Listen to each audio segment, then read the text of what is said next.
চলেন আপনাদের আজকে বলি দুবাই রিয়েল এস্টেটের হিস্ট্রি কি। দুবাই রিয়েল এস্টেট স্টার্ট হয়েছে 2002 তে এবং 2006 এ গিয়ে ওরা একটা স্টেবল মার্কেট প্রাইসে ওদের স্টার্টিং প্রাইস ছিল তখন 1000 দিরহাম পার স্কয়ার ফিট প্রাইস। 2008 2009 এ গিয়ে মার্কেট ক্র্যাশ হয়ে গেছে। কারণটা কি ছিল? কারণ ছিল ওখানে কোনো রুলস ছিল না, কোনো রেগুলেশন ছিল না, কোনো escrow অ্যাকাউন্ট ছিল না, তখন কোনো ডেভেলপার ডিএলডি কিছুই ছিল না।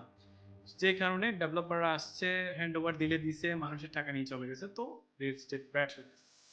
এরপর থেকে আবার রিয়েল এস্টেট স্লোলি মানে এটা গ্রো হইছে।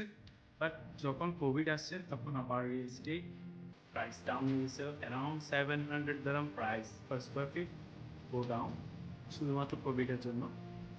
বাট এখন বর্তমানে যদি প্রাইস পার স্কয়ার ফিট হিসাব করি, যদি এভারেজ আর কি, অনেকগুলোতে প্রাইস বেশি, অনেকগুলোতে প্রাইস কম। যদি এভারেজ হিসাব করি, প্রাইস পার স্কয়ার ফিট 1760 দিরহাম।